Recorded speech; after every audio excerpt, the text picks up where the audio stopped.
Hey, how you doing there again, folks? Me and, of course, Brandon Wenzel. Come back at you. Another offering off my sampler platter.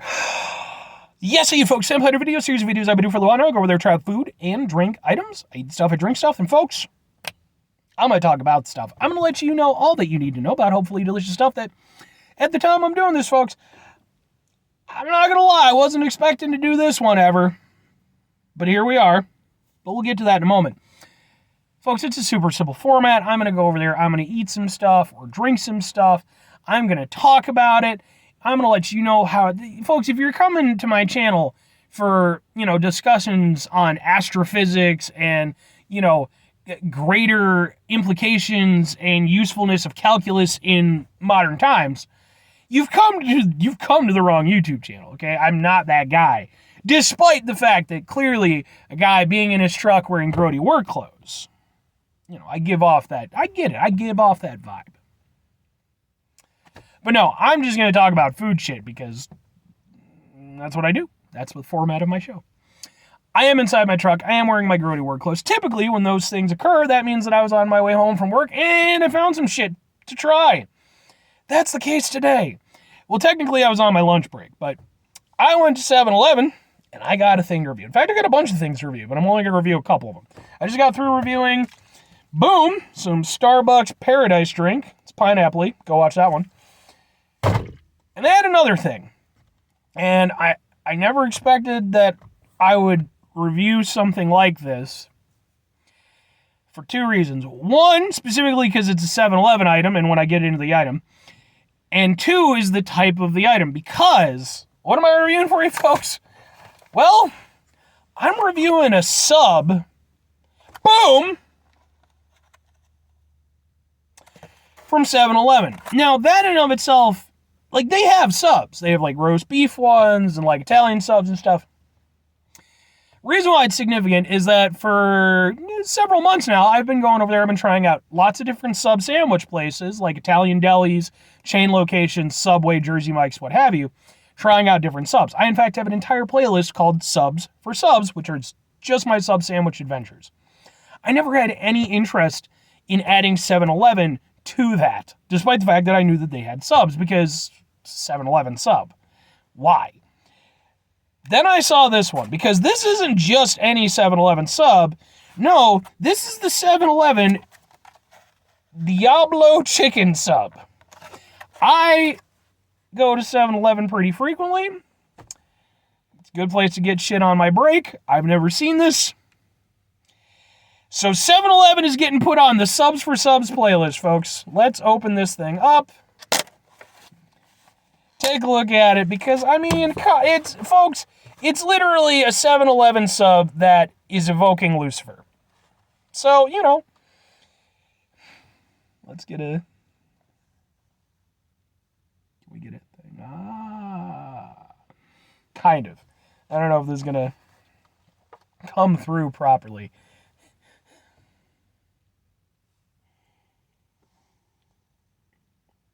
Maybe. For the thumbnail, folks. For the thumbnail.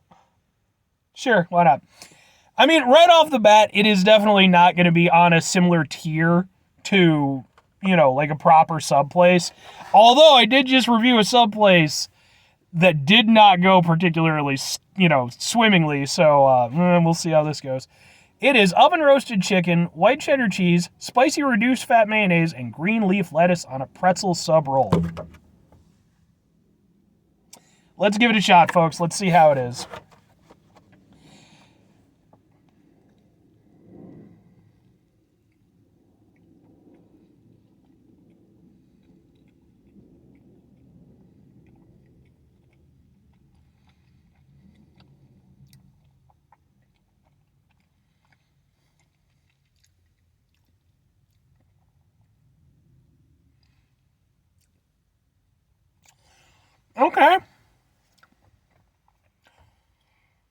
Okay.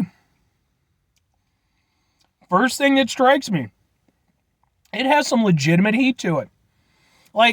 Typically when you get, mass-produced items that are available to the public and they're like, oh, it's spicy. A lot of times it's just bullshit spice. This actually has some heat to it. Now, I'm not saying it's super duper spicy or anything like that. It's not gonna, blow your nuts off or anything. But it's definitely got some spice to it. It goes to the back of your throat. You get some legitimate heat from it. It's not unmanageable or anything, but for me, I like it. I like spicy stuff. I could see this. This is spicy enough that if you're not into spicy stuff, which I don't know why you would try this if that were the case, but if you did, I could see it being something you wouldn't like.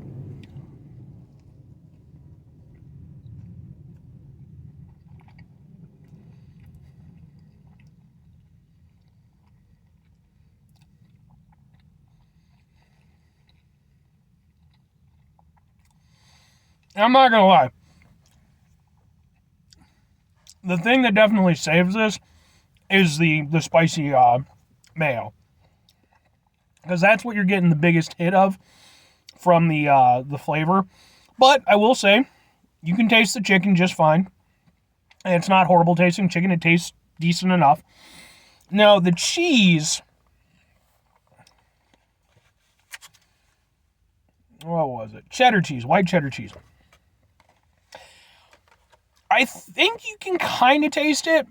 Because, I think it has, it's a cheddar, so it has a little bit of an edge to it. It kind of falls into play with, the mayo. So it almost creates sort of like a pepper jack kind of thing to it. It's definitely not like a strong flavored cheese, but I'll give it credit. It's at least got some flavor that it's able to kind of fight against the strength of the mayo.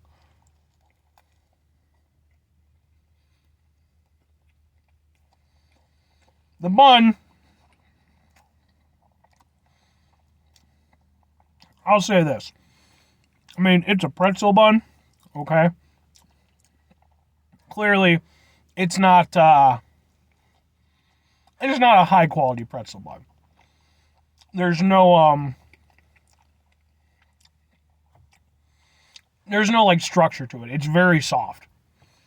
But I will say this, compared to the normal rolls that they use, like just the standard bread that they use for their normal subs, it is better. It has more flavor, and it adds a little bit more character. It's also, despite the fact that, it's fairly thick, because it is a little bit squishier. Whoa, don't do that.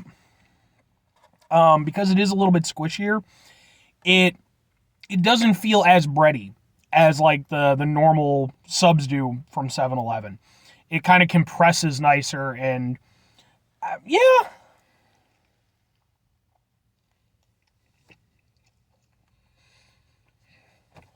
I mean, I don't know where the hell this idea came from. I don't know if 7-Eleven is going to suddenly come out with a line of premium 7-Eleven subs.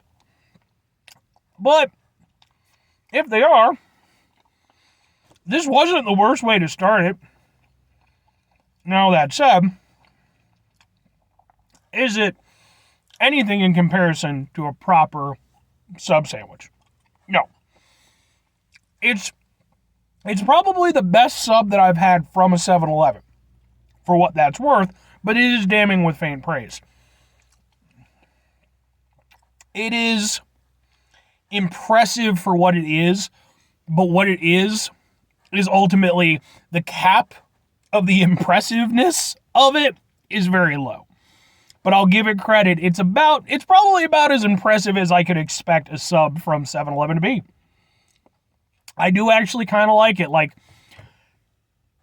If it's a thing and it's available, okay, 2 questions have to be asked. Would I get it again? Would I recommend it? Yeah, and kind of. So like I said, I go to 7-Eleven a fair amount of frequency. It's one of the places I tend to go when I go on my break from work. There's not a lot of options, in terms of food stuff. I mean, there are technically, but I could see grabbing this again. It's definitely better than their other sub options for me, because I like the spiciness. I like that it actually has some character to it, which typically 7-Eleven subs don't. They're food-shaped items. Recommending it to other people is a little bit more difficult, because it's good for what it is. So if If you're going to try this, you need to be in a scenario where it makes sense. You need to be in a situation where you're going to a 7-Eleven, you have limited food options, and this is one of the things available. As long as you're okay with, a little bit of spiciness. Again, it's not super hot, but, it's got enough of an oomph. Yeah, it's worth trying. But if you're in any other situation where you could get like an actual sub from someplace, it's not really worth it. But it is good for what it is. Anyway, 5 things before I get out of here. Have yourself a great rest of your day, spectacular rest of week, monumentous months, depending on the rest of your year. Folks, you can go over there and have yourselves a truly Diablo-tastic rest of your life. Because muy caliente. Video games that are named Diablo. I have a book. It was a novelization of something from the Diablo mythos, I guess. I don't know dick at all about Diablo. I just thought the book looked interesting when I was a kid. Final 2 things. Number 1, try to bring some positivity in the world. It's not always possible. It is, however, always appreciated. But we can't do it all the time. I know I can't do it all the time. Here's what you're going to do, folks. You're going to try not to be an asshole. Now, folks, it's not always the easiest thing to do in the world, especially when you go there and you have, devil subs going over there and be like, blah, blah, blah, blah, blah, blah, trying to steal your soul and stuff. Which just reminds me of the Aqua Teen Hunger Force episode with the Brood Witch, which you've never seen. Do yourself a favor, go fucking look that up. The Brood Witch episode is fantastic. Binging with Babish actually did a version of the Brood Witch. What was I going on about? But yeah, devil sandwiches aside, life can be very stressful, very distressing at times. Take a step back, try to mitigate the level of assholishness in our lives, hopefully do better for ourselves and for those around us. Very final thing, folks, do the thing, whatever the thing is for you. That's what I want you to go out and do, damn it. Folks, maybe you're going to go over there and maybe you're going to try yourself a Diablo chicken sandwich or whatever the hell it's called from 7-Eleven. And maybe you're going to like it, but maybe it's going to tempt you just a little bit too close to the edge. So then you go over there and you have to find yourself spiritually through the medium of sandwiches, okay? So you have to go over there and you have to talk to the 7-Eleven executives and you have to go through the whole thing. And it's a spiritual pilgrimage type of thing. And eventually you go over there and you get yourself like a St. Peter's chicken sandwich or something. And then that sandwich can be all judgy and be like, you don't get to get into sandwich heaven because I'm a dickbag. The guy is the bouncer for heaven. Come on. The guy sucks. Mind you, no actual religious thing, whatever. Do whatever you're going to do. I'm just joke for the sake of a joke. Or conversely, don't make a sacrilegious sandwich. Maybe just go to an actual sub place and get a real sub. Do that. Bye.